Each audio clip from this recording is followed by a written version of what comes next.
Profesor Sí. Juan, Ahí estoy grabando y te habilité la función. Ya, excelente. Muchas gracias. Excelente. Ya. Bueno, la idea es, bueno, primero agradecer la invitación, contestando ya una de las preguntas. Yo creo que este sí es una de las cosas que yo creo que hay que hacer en el contexto en que estamos, ¿no? En el contexto pandémico, ya que a mí me ha tocado desde la perspectiva de también ir supervisando algunas prácticas y viendo cómo se ha ido adecuando, se ha ido modificando también el trabajo que hacen los distintos psicólogos también en otro tipo de instituciones, tanto de educación superior, como también en algunos contextos no formales. En ese sentido, aquí coloco varias cosas, así como en términos de la presentación, cómo se fue dando el escenario. Bueno, esto fue un trabajo que partimos también con un colega que está presente acá, que es Sebastián Ligüeño, que nosotros durante el proceso de, por decirlo así, de formación de pregrado, teníamos esta pregunta, bueno, ¿cómo se fue conformando la psicología propiamente tal? Pues y ahí empezamos a llegar finalmente a esta vinculación, ¿no?, originaria, que podríamos decir que existe dentro de la relación entre la psicología y educación.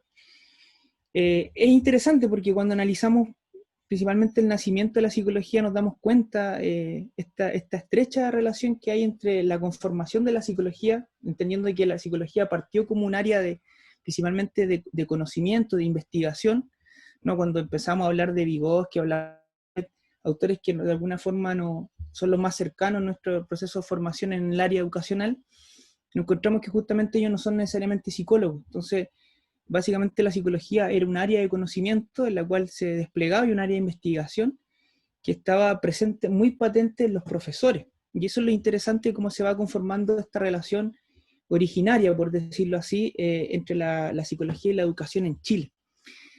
Principalmente la formación de profes, podríamos decir, ¿no? Cátedras, enseñanza, muchas de ellas, algunas cátedras, psicología y lógica, algunos gabinetes y seminarios de investigación que se daban principalmente en la Universidad de Chile, en la Católica y también en la Universidad de Concepción, que eran las primeras que hablaban de psicología y que ejercían un curso de psicología.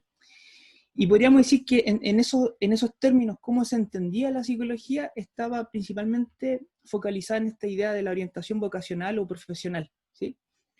Que es muy interesante, lo que va derivando posteriormente de test psicométricos, muchos de ellos los test de inteligencia, que principalmente eran aplicados por profe, pero luego pasaron a ser aplicados por este nuevo sujeto, ¿no? Que podríamos decir que son las psicólogas y los psicólogos, que tenemos muy poco tiempo de historia, 73 años, idea de una formación profesional de psicólogo, con el primer curso especial de psicología el año 47. Ahora, podríamos decir que el impulso de la psicología y la relación entre la educación y la psicología siempre ha estado de la mano por un interés originalmente gubernamental. Aquí hubo una apuesta del Estado en su momento, ¿no? De los distintos gobiernos, por decirlo así, tanto liberales como progresistas liberales, como también algunos sectores más conservadores, que permitieron la llegada de estos conocimientos foráneos, ¿no? Conocimientos generalmente provenientes de Europa, Alemania, y posteriormente de Francia, Estados Unidos, que luego obviamente esa diáspora fue creciendo a medida que se empezó a desarrollar la psicología como un campo experimental también. Solo para dar cuenta cómo va cambiando este elemento, ¿no? Se va transformando la idea de esta relación entre la psicología educacional o sea, la psicología y la educación, ¿no? Propiamente tal, y se va transformando en un área más bien de la psicología educacional, como la entendemos hoy en día. Fíjense que el año 2000, por decirlo así, se armaron las primeras jornadas internacionales de psicología educacional en Chile, ¿no? Que fue en la Universidad de La Serena. Desde ahí podríamos decir que hay como un reimpulso, ¿no? De un área muy asociada a lo que antiguamente se entendía como la psicología escolar, ¿no? A esta idea de entender el psicólogo dentro del espacio escolar. Un psicólogo que muchas veces está supeditado a la aplicación de test, como les decía, pero también a una idea de entender lo clínico en el campo de la escuela, que era muy, de hecho, muy cotizado. No eran tanto los psicólogos, ¿no?, que se estaban formando en ese entonces, y que obviamente eran bien bien por decirlo así, solicitado dentro del espacio escolar, pero era como entender la clínica en el campo de lo escolar, ¿no? En el campo de lo educativo.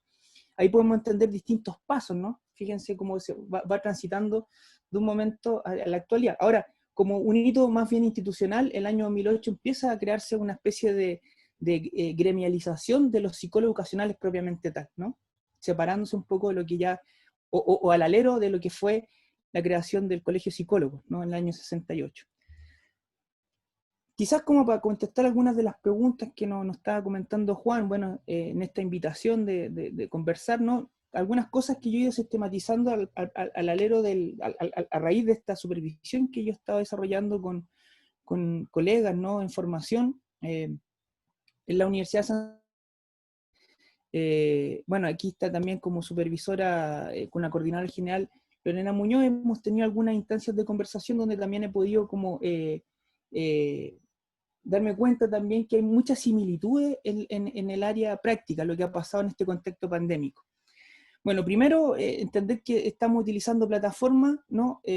Inicialmente comunes. La universidad tiene una plataforma muy propia, que es el Classroom, pero también se ocupan, por ejemplo, elementos de Zoom, Meet Google, que son cosas que en el fondo son algunas de ellas gratuitas, ¿no? Y también plataformas que han ido implementando las propias estudiantes, o en este caso en su instancia de práctica, como básicamente como elementos lúdicos, ¿no? Creativos dentro del espacio, de este espacio de la realidad pandémica, espacio virtual principalmente. Lo interesante es que aquí, claro, entendiendo cómo se había una modificación del rol, yo me atrevería a decir que básicamente había una adaptación del rol de los psicólogos en las distintas áreas, convivencia escolar, los programas de integración escolar, ¿no? Incluso también en trabajos que se han hecho en el área de posgrado, que una de las prácticas que estoy viendo también, el trabajo que está haciendo una estudiante ahí de apoyar, de realizar un acompañamiento o básicamente una asesoría colaborativa en el área de la psicología educacional. Yo llamaría área de psicología educacional y luego podríamos entrar como en el área más bien propiamente tal de la psicología escolar, que yo creo que en el caso de los que están en el programa Habilidades para la Vida se da un poco esa dinámica. Como en términos de actividades, talleres docentes a docentes, ¿no? Talleres a padres también, a asistentes de la educación, algunos seguimientos de casos, ¿no? Principalmente en lo que podríamos decir como el gran tema en este momento, que ha sido el acompañamiento o el apoyo socioemocional, tanto a estudiantes como a profesores o a nivel grupal, ¿no? También se han trabajado con estudiantes en reuniones de apoderados o reuniones de profesores también.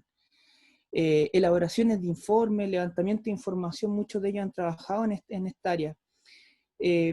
Yo creo que hay un elemento clave que también hay que ver obviamente con lo no presencial, pero también con aspectos semipresenciales, que es lo que yo he visto como en los últimos 2 meses, ¿no? Ha habido como una solicitud, una demanda de pasar de esta fase no presencial a una fase semipresencial, ¿no? Se ha solicitado que estudiantes en práctica vayan también a espacios escolares.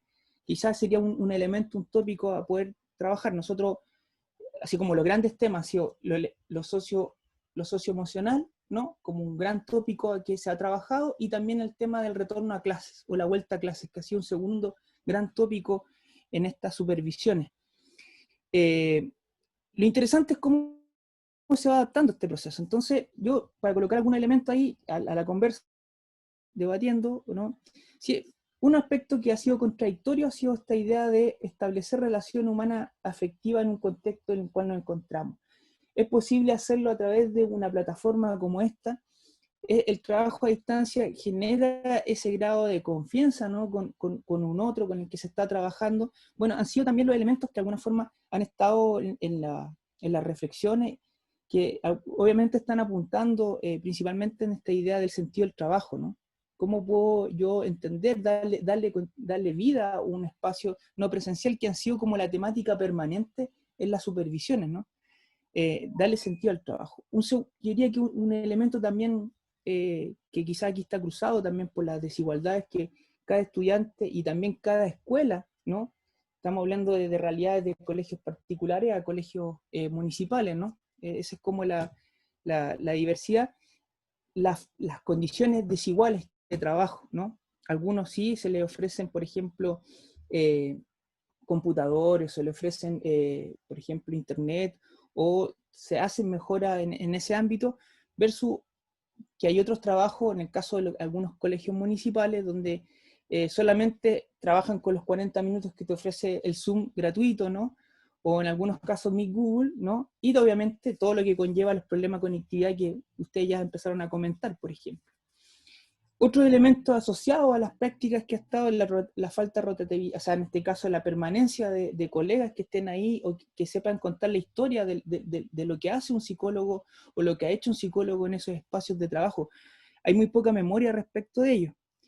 Y dos elementos más que los dejo acá como para que sigamos conversando: el tema de la incertidumbre sobre el retorno a lo presencial. Hay muy poca información en la escuela y eso me ha llamado mucho la atención, de que si bien lo hemos hablado, el tema de la presencialidad en la escuela, hay muy poca reflexión y muy poco conocimiento de cómo se podemos volver, más allá que algunos piensan en cómo volver en términos de los protocolos de higiene que pueda tener una escuela, pero no se ha pensado todavía, bueno, cómo volvemos a replantearnos el ejercicio del trabajo que nosotros estábamos haciendo antes de la pandemia. Y en ese sentido, planteo yo como una gran necesidad, que es lo que podríamos hacer en este sentido, lo que se está pasando ahora, ¿no? Es cómo vamos compartiendo en las experiencias que hemos tenido en este contexto pandémico. Inédito, obviamente, pandemia hemos tenido anteriormente, pero lo interesante es que ahora nos encontramos en la cuarta revolución industrial, ¿no? Supuestamente con una gran capacidad tecnológica en la cual podríamos haber enfrentado esto, pero con una serie de contradicciones, como le digo, dentro de ese sentido del trabajo, de condiciones del trabajo propiamente tal, y obviamente con una gran incertidumbre de cómo sigue esto el panorama en el 2021. Quizás dejo estos elementos como para seguir conversando, Juan. Gracias, Diego, por tu reflexión. Ahí vamos pensando también en base a lo que nos plantea Diego respecto a este cambio, esta adaptación del rol, que bueno, que ha ocurrido siempre, me parece, en la historia de nuestra profesión, ¿no? No sé, Sebastián, bueno, también invité a Sebastián Ligüeña, que él también trabajó también en su tesis, bueno, y tiene una larga trayectoria también de trabajo en el campo educacional, en distintos áreas, tanto en escuelas como en el aparato central, ¿no? ¿No es cierto, Sebastián? Sebastián. Sí, vamos. Bueno, sí, en algún momento también con Diego, bueno, con Juan compartimos algún espacio y con Diego también en el Observatorio Lopech. A ver, de la invitación de Juan, como para no alargarme, quisiera nada más puntualizar algunos elementos que me parecen importantes hoy en día y que vienen quizás de manera más general con lo que algunos vienen a llamar como la emocionalización de la vida cotidiana y en este caso de la vida escolar. Yo creo que ese elemento es importante rescatarlo no solo a partir del contexto de pandemia, sino que también a partir, por ejemplo, de lo que fue todas las movilizaciones, digamos, que explotaron en octubre de 2019. Creo que uno no puede hacer una lectura, llamémoslo así, pandémica, sin considerar este antecedente, que de hecho no es solo un antecedente, es algo que va vigente, va en paralelo y se entrecruza también con la discusión sobre la pandemia. En ese sentido, a mí me gustaría quizá destacar algunos aspectos sobre el rol de las emociones, como ha sido jugando en los últimos años, a propósito también de la labor que mencionaba Diego de la psicología en educación.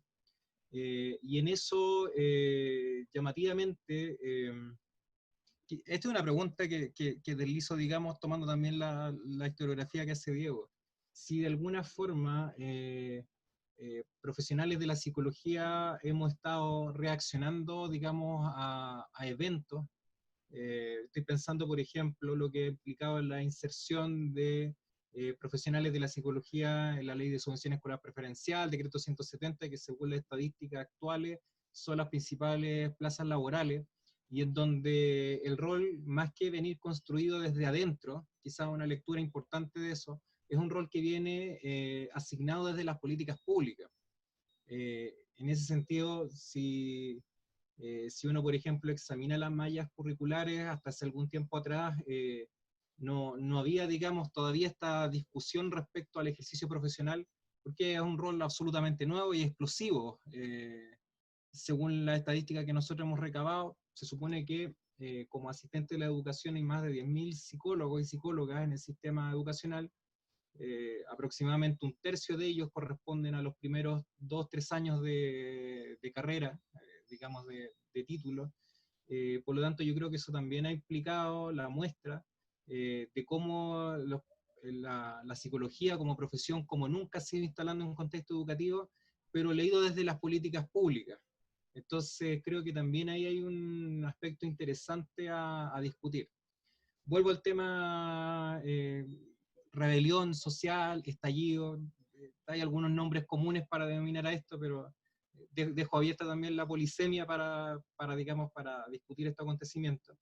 Y si mal no recordamos, cuando a partir del 18 de octubre apareció la población, digamos, manifestándose activamente en las calles, la narrativa que hubo fue instalada en la violencia, y a propósito de recurrencias emocionales, parecía ser que la discusión tenía que ver con la rabia. Entonces, cómo la rabia de alguna forma tenía que ser conducida y canalizada.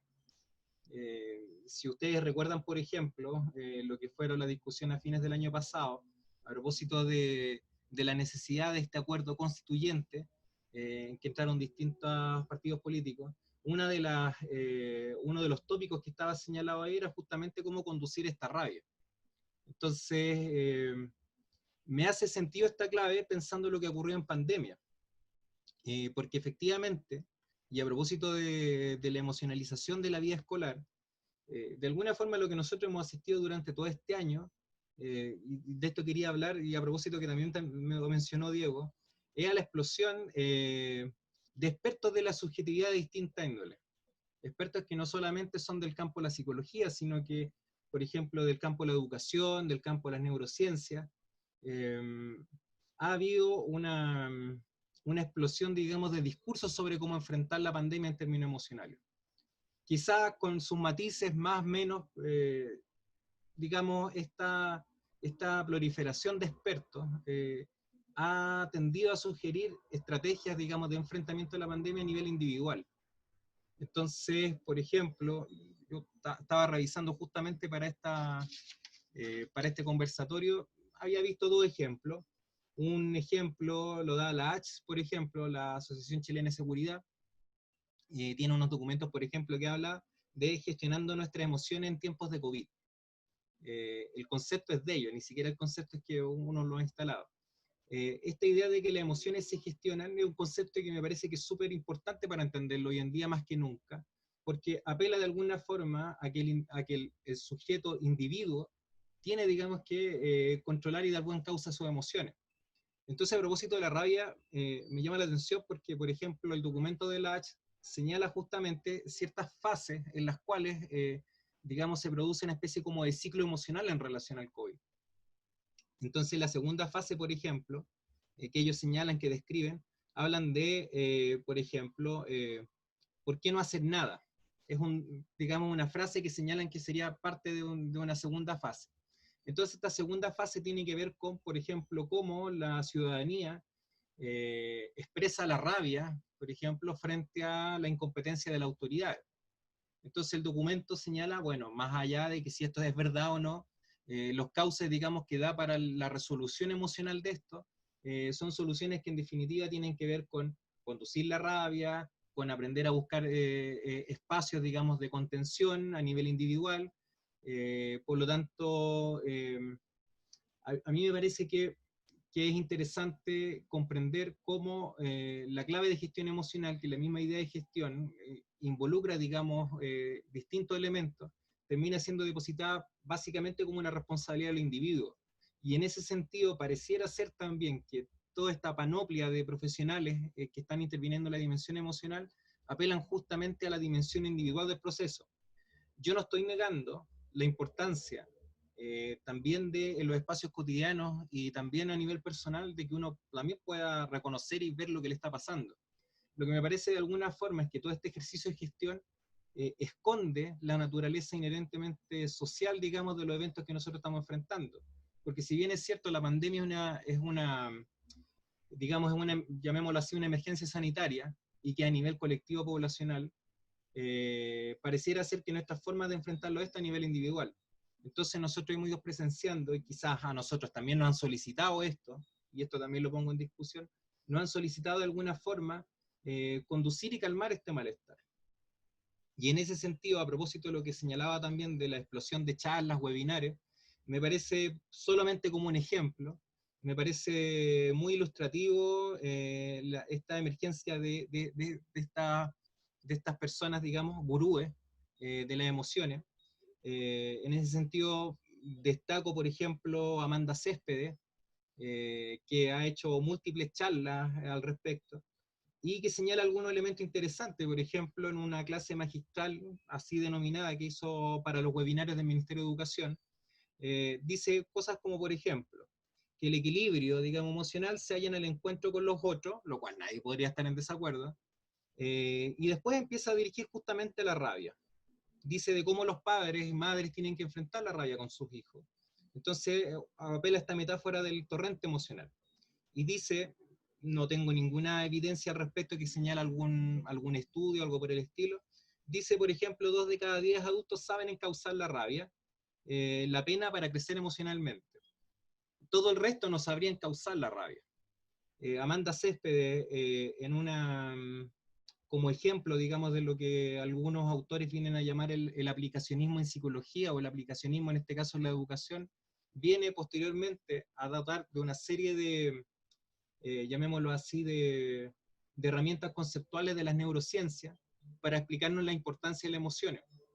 En ningún caso, y esto yo creo que también lo hemos visto, por ejemplo, en educación parvularia, yo lo he visto especialmente, no se entiende finalmente cuál es el nexo entre, por ejemplo, las neurociencias y finalmente el trabajo educativo que se tiene que realizar. Pareciera ser que apelar a estructuras cerebrales o apelar, por ejemplo, a neurotransmisores por sí solo nos daría la clave de la respuesta. Yo creo que en eso, y ya para terminar, creo que es importante preguntarse justamente cuáles son nuestras teorías fuertes sobre la emoción y los sentimientos que nosotros estamos utilizando, de qué forma nuestras soluciones, no solamente, porque no puedo negar esa dimensión también, de qué forma nuestras soluciones o posibles causas, digamos, a esto, tanto lo que ha ocurrido con las movilizaciones como en pandemia, de alguna forma nos llevan a una alternativa que no sea solamente individual, sino que también sea colectiva. Y en ese sentido yo creo que a lo mejor algunos de ustedes han padecido esta intensificación del trabajo, de esta idea de contenciones individuales, con problemas de acceso a Internet, sobre todo en ciertas comunas que son como puntos negros, puntos ciegos, digamos, de cobertura de acceso, y quizás más allá de webinar y charlas, de cómo el trabajo finalmente se ha ido recontextualizando a una dimensión más clínica, terapéutica, individual, más que no me parece que esté mal en sí, pero que este acompañamiento tiene que ir vinculado a estrategias comunitarias. Lo dejo acá para no alargar, y a lo mejor lo podemos conversar más en detalle después. Gracias. Gracias, Sebastián. Así temas muy importantes, así como Diego, que nos señalaba este devenir del encuentro entre la psicología y la educación, y cómo quizás estamos en un momento más de transformación, de cambio, como han habido varios en la corta historia de nuestra profesión. También Diego, perdón, Sebastián nos pone frente a elementos no contextuales, ¿no? Cómo ha invadido el tema de la necesidad también de abordar lo emocional y las controversias de cómo eso se aborda, ¿no? Cómo eso dialoga también con las condiciones que tenemos, y con también un elemento muy importante y que lo revisamos harto ahí en las prácticas, la intensificación del trabajo que ha habido, ¿no? Bueno, todos lo escuchamos, muchas gracias, le agradecemos, y abro la palabra, ¿no? Ojalá, les pido a todos, pueden pedir la palabra por el chat, hay una manito también que se pone acá yo voy a estar atento a ello, así que por favor les pido que puedan atreverse y a dar su opinión respecto a estos temas que han puesto acá los compañeros, y que vienen un poco dándonos vueltas a todos, ¿no? Desde que entramos en este nuevo contexto pandémico, ¿no?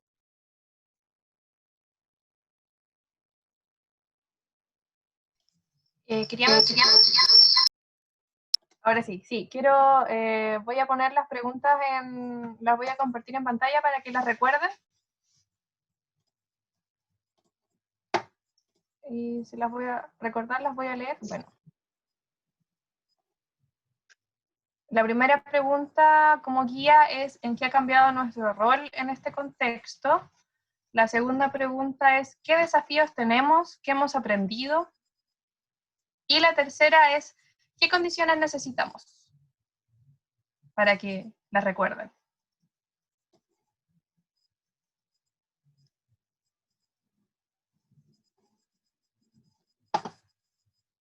Gracias, Catalina. Vamos a ver si han pedido la palabra, ¿no? Atento acá.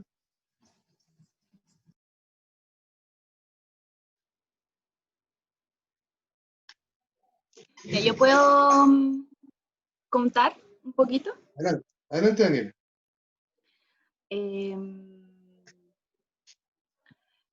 Yo creo que, bueno, son hartas cosas. Creo que que cada una de las cosas que mencionaban antes Diego y Sebastián, me recuerda lo que estamos viviendo hoy día en nuestro trabajo. Ahora el contexto de HPV en Macul ha estado cruzado por el tema de condiciones que ustedes hablan. El programa HPV es como un programa que funciona de manera, se condensan varias cosas en cuanto a quienes se responde. Tenemos a la Corporación de Macul por un lado, tenemos a las escuelas por otro lado, y también tenemos al servicio local y tenemos a JUNAEP. Entonces se transforma en un nivel de demanda muy grande, un nivel de presión muy grande. JUNAEP nos dice, nosotros no trabajamos por cumplir el estándar, sino porque las acciones nos van a permitir lograr el bienestar de las comunidades educativas, etc. Pero finalmente este año hemos terminado trabajando en cumplir las metas solicitadas. Las condiciones han sido bien difíciles gracias a la vida que tenemos a la Cata, a Leros, a la Steffi también, que ingresó hace poquito. Sin ese equipo de practicantes, nosotras difícilmente podríamos haber cumplido las acciones, nuestras acciones en términos de desde la psicología educacional. Ya dejamos de convertirnos en facilitadores de procesos, en acompañamiento, porque no dábamos abasto y tuvimos que hacer acciones generales para toda la comuna, para todas las escuelas y enviarlas. Porque el equipo no daba abasto. Éramos en un momento 2 personas a cargo de 7 escuelas, primero y segundo ciclo, más prebásica.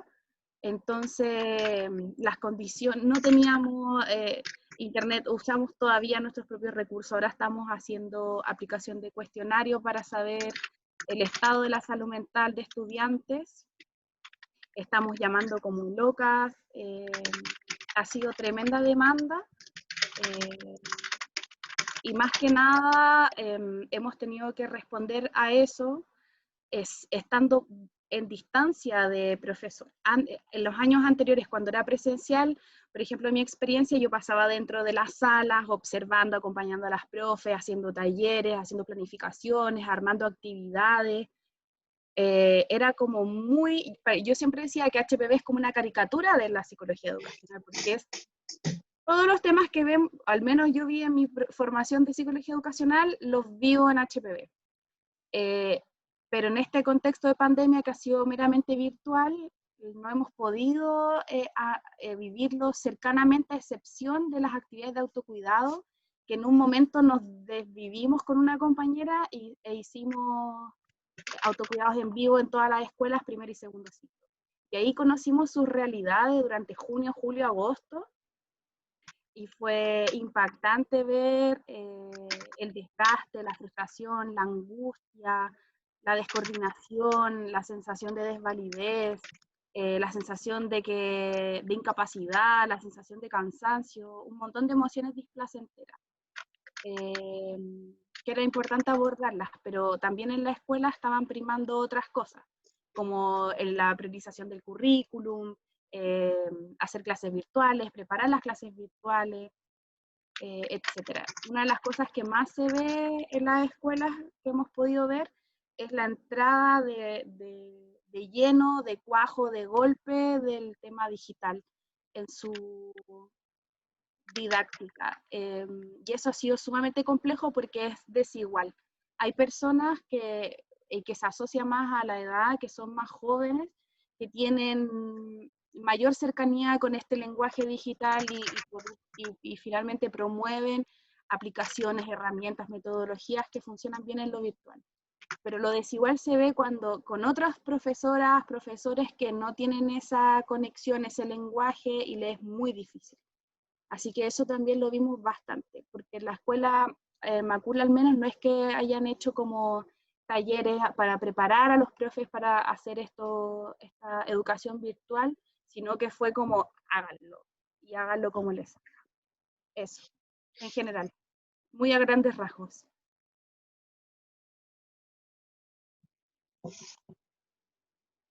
Gracias, Daniela, varios temas, ¿no? Daniela nos invitó también a un conversatorio con los profesores, que es muy interesante, donde también ellos expresaban muchas cosas así, ¿no? No sé si alguien más quiere aportar con su reflexión, no sé, algún otro supervisora, estudiante también, o algún profesora que está presente.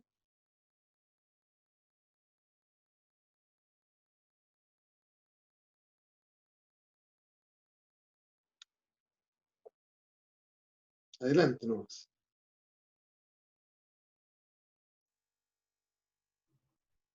Bueno, a mí también me gustaría comentar algo desde Bueno, la mirada Luis, de la educación superior. Muchas gracias.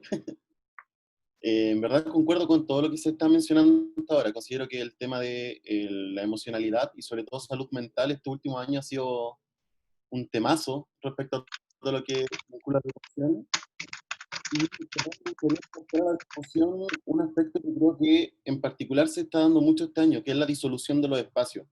En cuanto a espacio de estudio versus espacio de descanso versus espacio de casa, al estar encerrados, se dieron muchos fenómenos. De partida, muchos estudiantes ya no están teniendo interacción entre ellos y esto, por ejemplo, en la educación superior, los mechones, las mechonas no se conocen, no se ha podido formar muy bien esa comunidad, dado que la interacción se está dando por redes sociales, o sea, por redes sociales, por eh, plataformas digitales, y hemos visto también que mucha de esta interacción, así como también podemos ver ahora, implica cámara apagada, porque implica también ciertas habilidades que no necesariamente se han intencionado previamente. El tema del estudio autónomo, el tema de poder eh, armarse una rutina dentro de un espacio de casa, ha sido muy desafiante. El tema laboral también para funcionarios, funcionarias, para docentes, también ha implicado el poder adecuar los ritmos propios y los tiempos propios que ya eran escasos a esta modalidad. Consideremos de que los y las docentes ya están llevando mucho trabajo hacia la casa. Ahora, todo su trabajo es casa. Entonces, eso también está implicando, además de la innovación, además de la tecnología que implica el utilizar este tipo de plataformas, con muchos docentes que no son nativos digitales, implica también ser capaces de poder responder a multitareas en el mismo momento. El tema de tener el aseo, el tema de tener el almuerzo, el tema de mantener un orden en la casa, el tema de tener que estar pendiente, el tema de tener que preparar materiales, ha sido bastante desafiante. Entonces, creo que este tema de la disolución de los espacios y las implicancias que eso tiene también para la formación de comunidad, también puede aportar un punto de vista crítico respecto a lo que es el abordaje de las emociones. Eso. oh, gracias.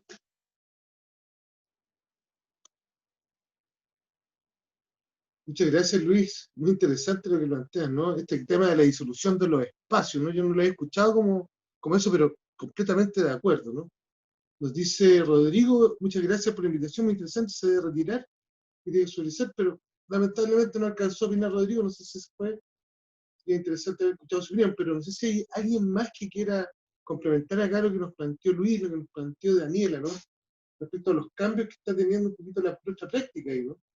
Y el contexto, digamos, sobre el cual trabajamos. Yo me gustaría aportar algo, que quizás Adelante, Paulina. que muy de acuerdo con las puntualizaciones que han puesto los profesores, las personas que aquí han contado también como desde la experiencia han vivido el año. Quizás agregar una cuestión que yo trabajo más a nivel de educación superior, entonces por eso también es más diferente, que yo creo que hay que asumir que ahora, además de esta idea como de intervenir con la organización educativa de la naturaleza que sea, lo digo en general, no solamente escolar, pero especialmente escolar, yo creo que hay que asumir de que tenemos que trabajar con las familias, con el hogar, así como antes trabajábamos con una intensidad muy alta con la comunidad más circulaba por los edificios institucionales. Ahora, si se traslada la actividad educativa al hogar, yo creo que una de las tareas que tenemos que retomar, porque no es algo que extraño para quienes trabajamos en educación, ¿no? Pero yo creo que hay que retomar esta comunidad de intervención con las especificidades que también tiene pensar la educación en el hogar. Eso no quiere decir de que dejar de pensar la educación vinculada al Estado. De hecho, currículum obligatorio y todo eso sigue funcionando, pero como que a nosotros también nos ha parecido, incluso ahí con la colaboración que estamos haciendo con PASE y con la profesora Yorka, una primicia, pero un elemento importante, el trabajo con las familias, desde el punto de vista educativo, desde el punto de vista del desarrollo. No, perdón, incluso el desarrollo de herramientas pedagógicas y psicoeducativas para padres y madres, o para la familia, una cosa así. Yo creo que la antigua escuela para padres, antigua, hasta el nombre terrible antiguo, yo creo que hay que reformular esta labor.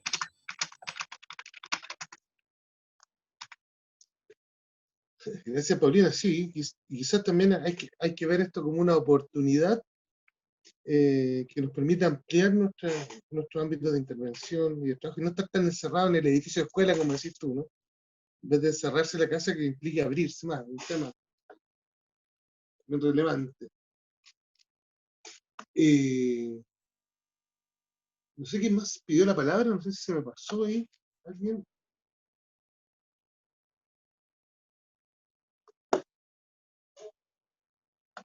No sé si hay por ahí Yorka, Francisca, adelante. Francisca Guzmán. Sí, hola, no. Pucha, mira, quizás muchas de las cosas que dijeron son cosas que había pensado y como que traté de puntualizarlas mientras... Así que puede que se repitan, ¿ya? Pero No importa, sí. creo que es bueno como compartirlas desde mi punto de vista.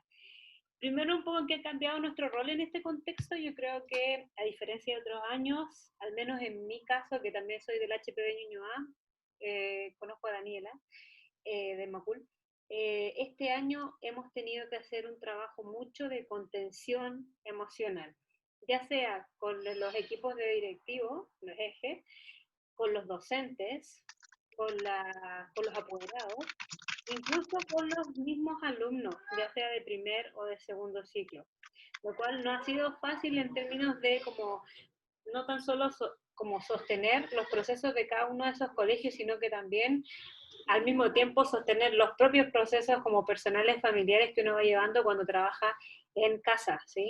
En mi caso yo tengo 2 hijos muy pequeños, 4 años, 1 año y medio, y estoy embarazada de casi 8 meses. Entonces ha sido súper complejo, no tan solo como el estar en cuarentena, sino que también como tener que estar disponible en mayor medida, porque esto es muy desconocido, y como también tener que aprender mucho acerca de la temática de la cuarentena, de los primeros ciclos psicológicos, ojalá como poder darle la mayor cantidad de herramientas a los profes de temáticas que nunca antes, al menos yo, había abordado, ¿cierto? Con todas estas dificultades que implican el contexto mismo, ¿no? Por eso mismo creo que ha sido un desafío a nivel personal y profesional súper grande. Venga, venga. Aquí viene uno. Venga, venga. Y también ha sido como un poco aprender a como sobrevivir de alguna forma. Ay, sí, no suelo. De alguna forma en que salgamos como todos bien, perdón. Perdón. Bueno, esto también ha pasado, por ejemplo, montones de veces a mí y a varias compañeras y compañeros, como de, no tan solo como de mi equipo, sino que de los equipos con los que trabajo, que esto de como estar en una reunión y de repente que aparezcan cosas que son un poco tensionantes, como quizás medio incómodas, pero no incómodas porque yo estoy acostumbrada, sino que incómodas porque quizás al otro le podría como molestar, sobre todo a la gente que no tiene como el mundo infantil aquí, como en la punta de los dedos, en la punta de la lengua, como pasando, ¿sí? Entonces ha sido bien difícil, pero bueno, tratando de sobrevivir, tratando de aprender de todo un poco, ¿cierto? A pesar de todo lo que ocurre. ¿Qué desafíos tenemos? Y yo en particular, ¿qué es lo que he aprendido mucho? Es sobre alfabetización digital. He estado con algunos colegios, o sea, profesores como enseñando herramientas o funcionalidades de Google, por ejemplo, que es algo que nunca pensé que iba a hacer como psicóloga, pero que también tiene que ver con el estado como de seguridad y de paz mental de un profe que, por ejemplo, tiene que hacer un montón de pega que no sabe cómo hacerlo porque en general es mayor, por ejemplo. Me ha pasado como también con eso. ¿Y qué condiciones necesitamos básicamente? Yo creo que quizás suene como raro, pero yo creo que necesitamos un descanso, de verdad, como hacer una pausa, que el autocuidado no sea solo hacia afuera, sino que también sea congruente con uno mismo, como con el estilo de vida que llevamos, me están llamando. Y yo creo que también necesitamos como estabilidad y un poco más de control. Pero como esta situación es como primera vez que la vivimos en, no sé, 100 años, no sé, primera vez que todos estamos en esto, es complicado como tener esta estabilidad y este control, pues, ¿no? Porque no sabemos qué va a pasar, creemos que va a venir una segunda ola, creemos que van a seguir pasando cosas y estamos como ahí. Quizás ahora ya estamos más acostumbrados, pero si vuelve a pasar, no sé cómo lo vamos a vivir. Pero bueno, creo que es importante decir que necesitamos un descanso porque ha sido un año agotador en todo sentido de la palabra, que hemos aprendido infinito, sin duda. Y nada, pues desde ahí es como un poco mi análisis personal y profesional de lo que ocurre.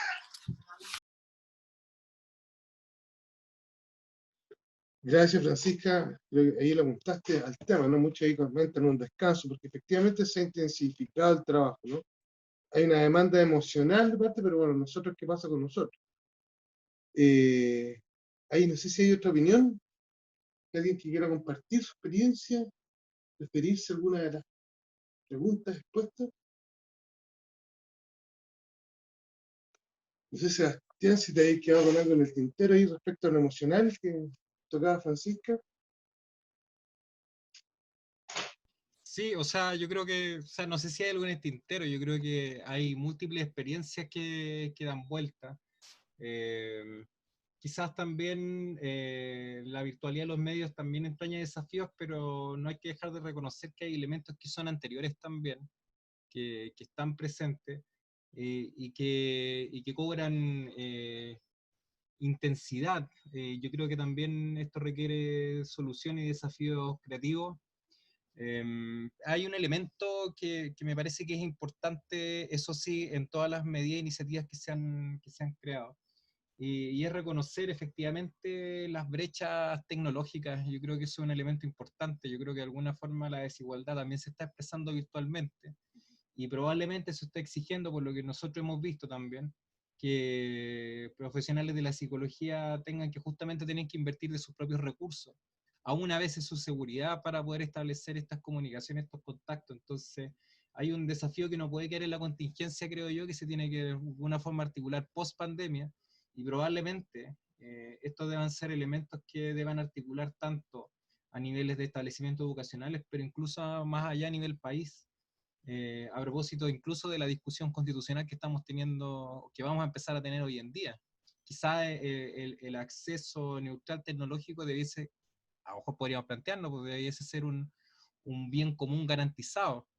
Es un el espacio virtual es igualmente un espacio y está siendo un espacio de trabajo. Entonces, eso lo dejo para la discusión ahí. Gracias.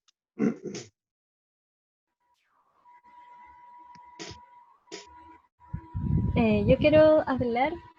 eh, Muchas gracias a todos por sus opiniones, como que igual podía rescatar ahí hartas ideas. Y de lo último que hablaban, como que lo encuentro súper crucial, como hablando en torno como a nosotros como estudiantes que estamos en práctica.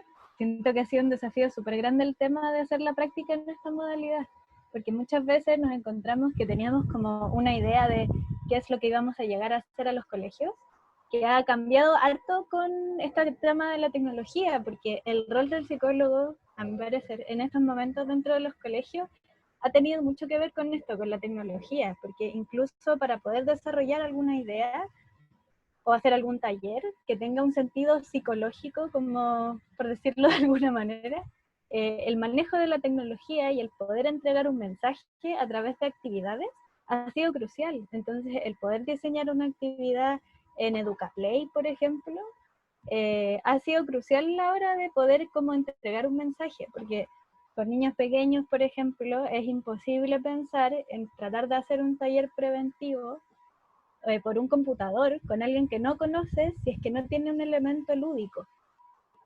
Y ha pasado por nosotros el poder crear esos elementos. Entonces, muchas veces parte del rol que hemos tenido que cumplir como practicantes no ha pasado tanto por como el rol del psicólogo y como que ha tenido muchas como variantes y como muchas ramas que hemos tenido que ir desarrollando otras habilidades que a lo mejor no esperábamos que íbamos a tener que desarrollar.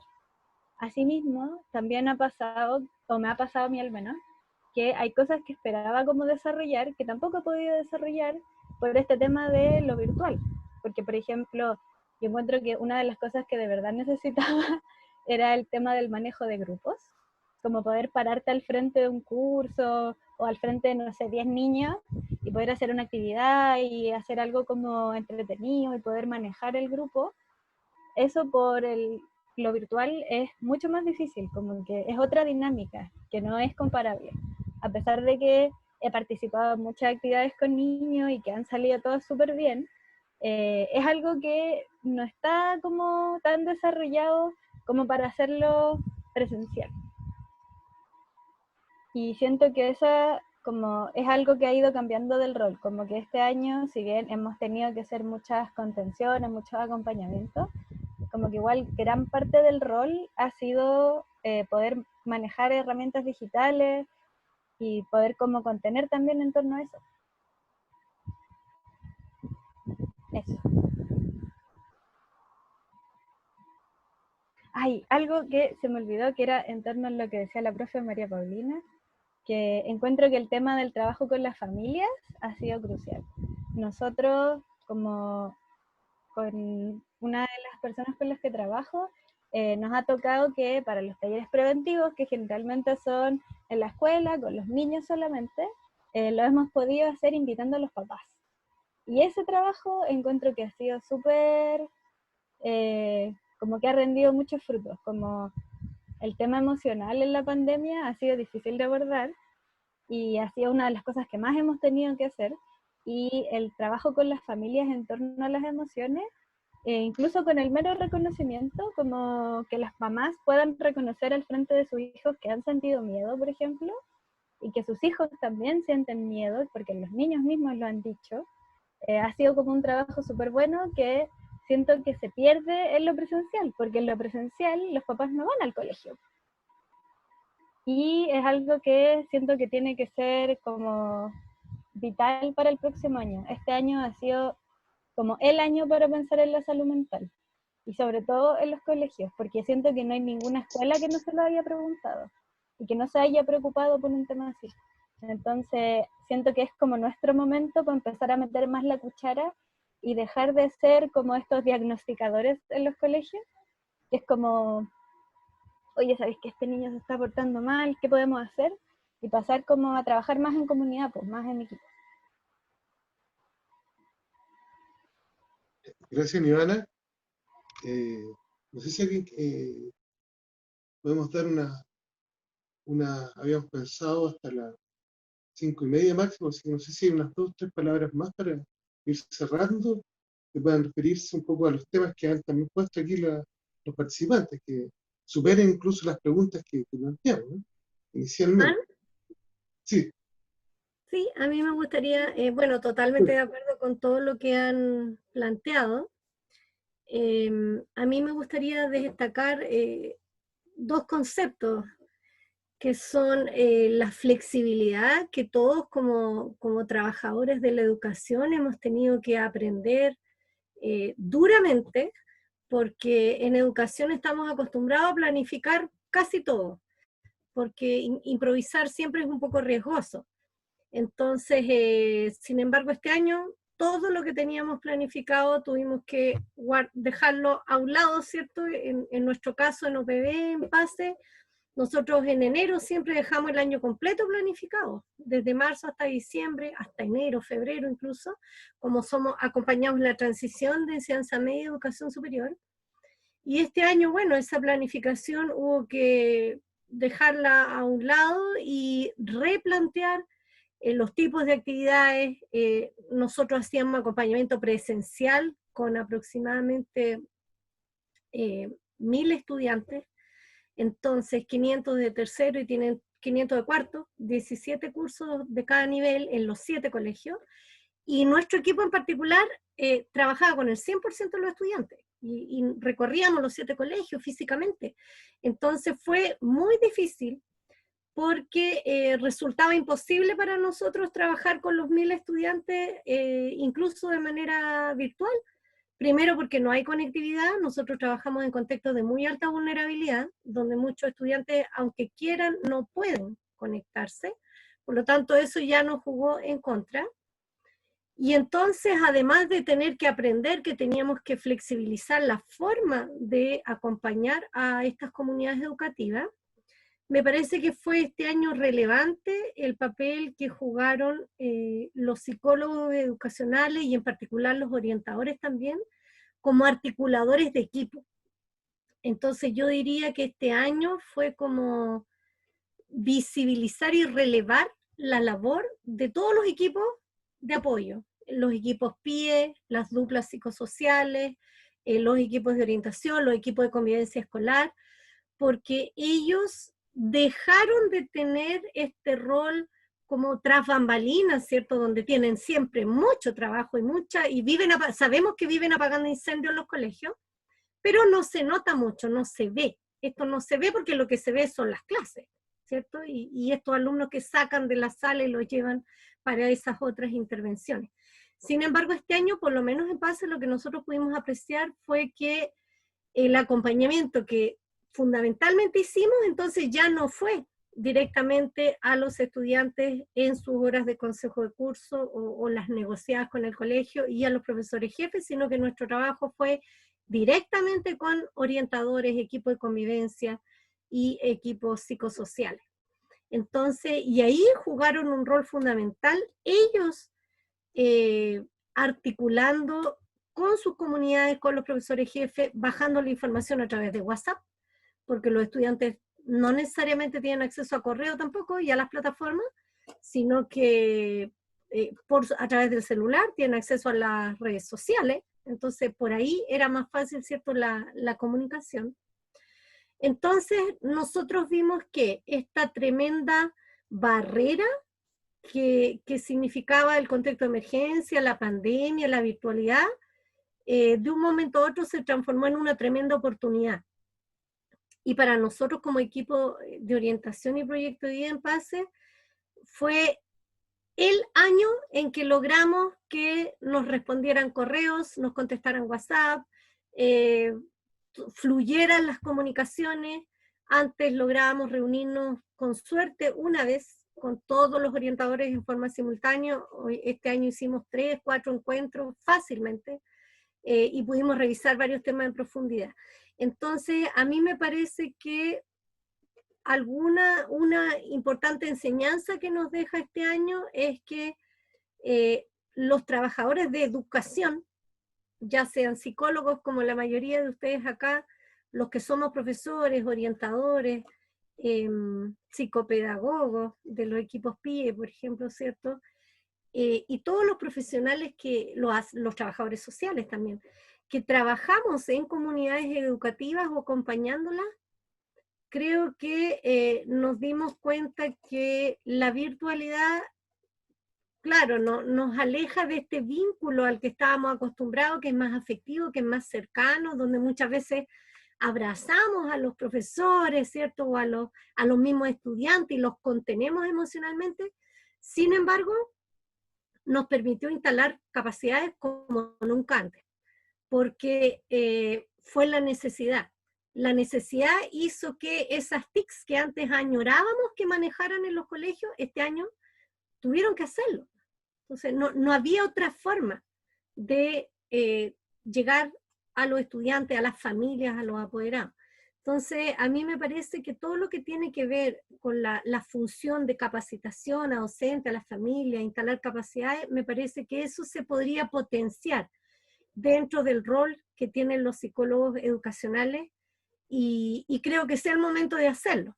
Porque de aquí en adelante ya no va a ser lo mismo. Probablemente muchas de las actividades que hacíamos de manera presencial, el día de mañana van a ser e-learning, porque ya no vamos a necesitar hacer todo presencial, no vamos a necesitar cruzar todo Santiago, en el caso, ¿cierto?, de los que estamos acá en la región metropolitana, para poder convocar y reunirnos, sino que vamos a poder hacer estos encuentros virtuales, incluso a nivel nacional, como nos ha pasado en PASE. Y retomando también todo lo que hablaban sobre salud mental, y que un poco lo que aludía la profesora Paulina también, del apoyo que ellos, y nosotros agradecemos el apoyo que ha realizado ella con su equipo en los colegios PASE.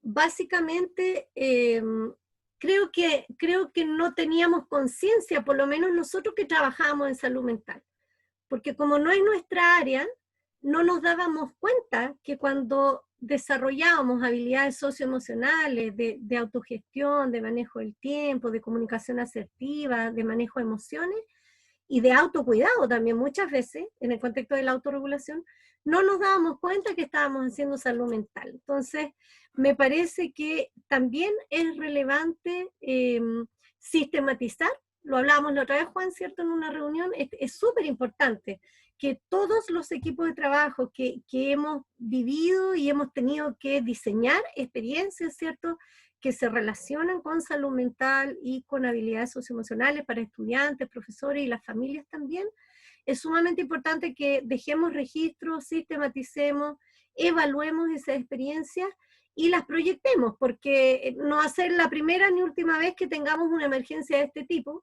¿cierto? En nuestro país es bien habitual tener emergencias, no como esta a nivel internacional, pero puede volver a suceder fácilmente.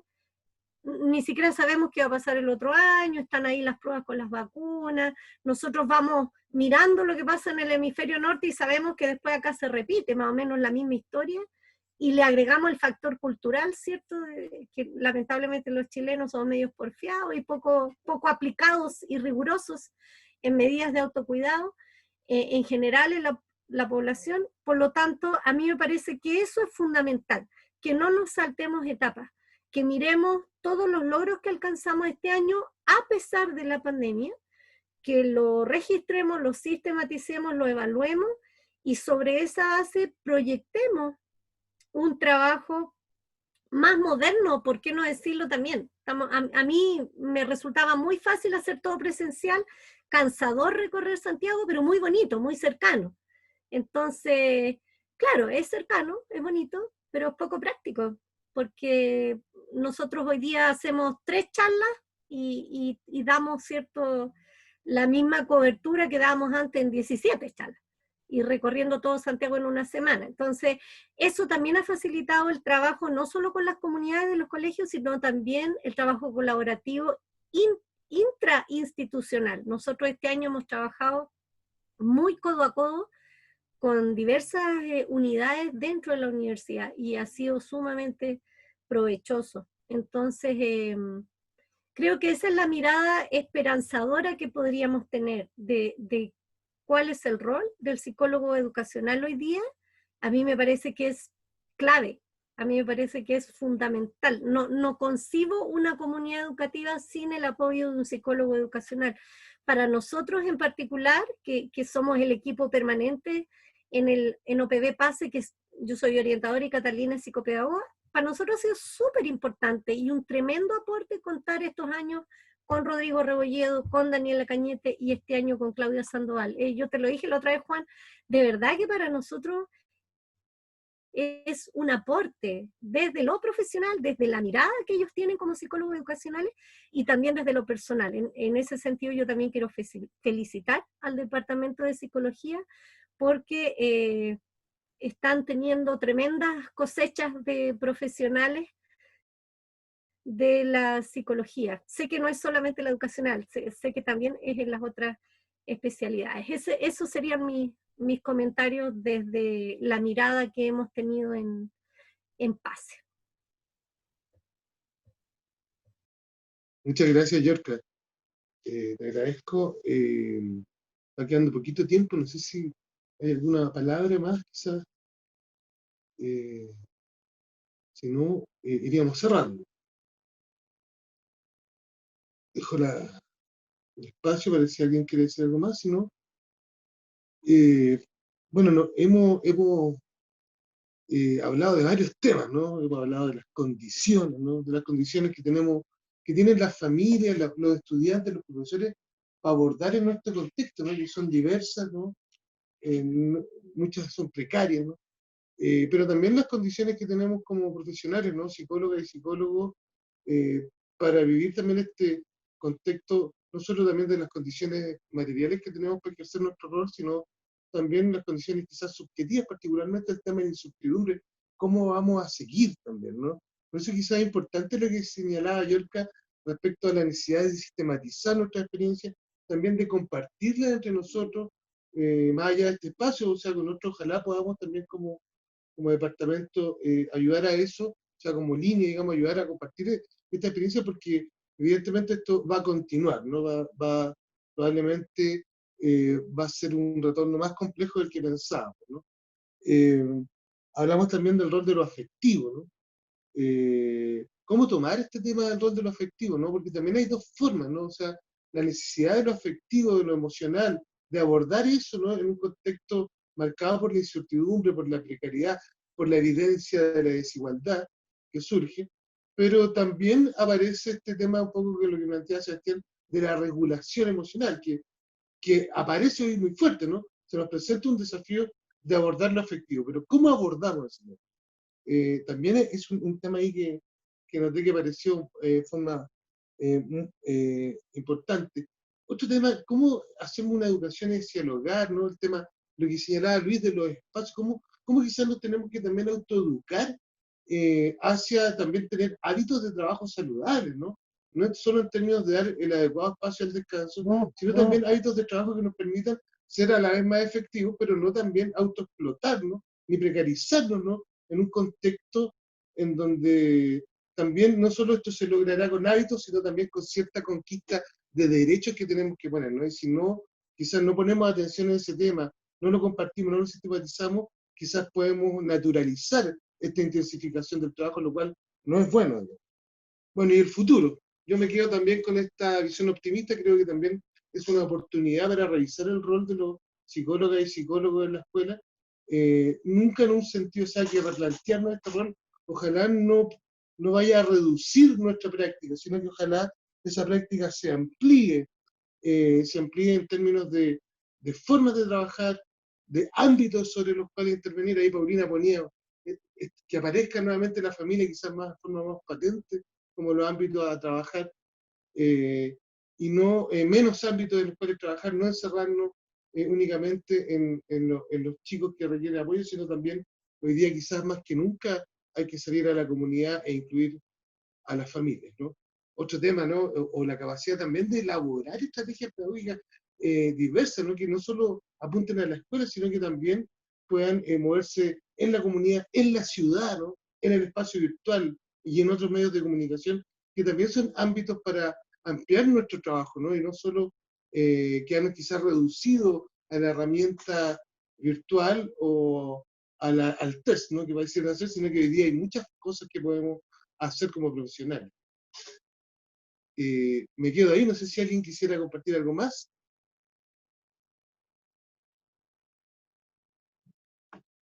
¿Algún estudiante? Bueno, agradezco el tiempo que se han dado para este conversatorio. Nos quedamos ahí con deuda quizás para organizar otro e invitarlos, ¿no?, a que sigamos en contacto, ¿no?, particularmente a los supervisores que vinieron de los centros, que continuemos un camino acá con la línea para que podamos seguir analizando este tema y ojalá también intervenir la realidad y no solo ser observadores pasivos, sino que en conjunto poder ir haciendo pequeños cambios que hagan de la psicología educacional un verdadero aporte a la educación pública.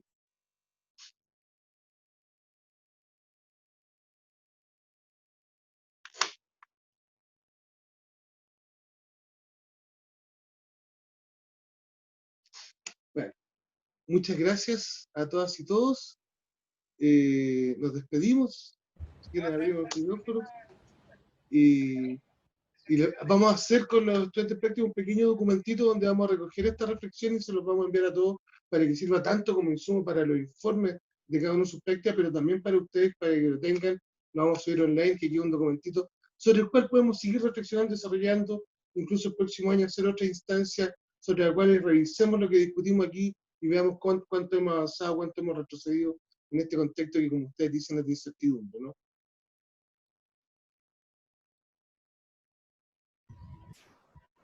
Bueno. Muchas gracias por la invitación, Juan. Gracias, Paulina, también. Y también por los mensajes y la experiencia. Muy interesante todo. Muchas gracias, que estén bien. Muchas gracias. Que estén muy bien. Vamos a estar atentos a un próximo conversatorio. Gracias, Yorka. Gracias, Diego, Catalina, Felipe, Simón, a los estudiantes de cuarto que vinieron. Ahí que se acerquen, cualquier duda que tengan. También se acerquen a los practicantes, a nosotros los profesores, y se informen para meterse en este ámbito educacional tan complejo, pero fascinante. Gracias a todos. Chao, chao. Chao. Chao, gracias. Que estén muy bien.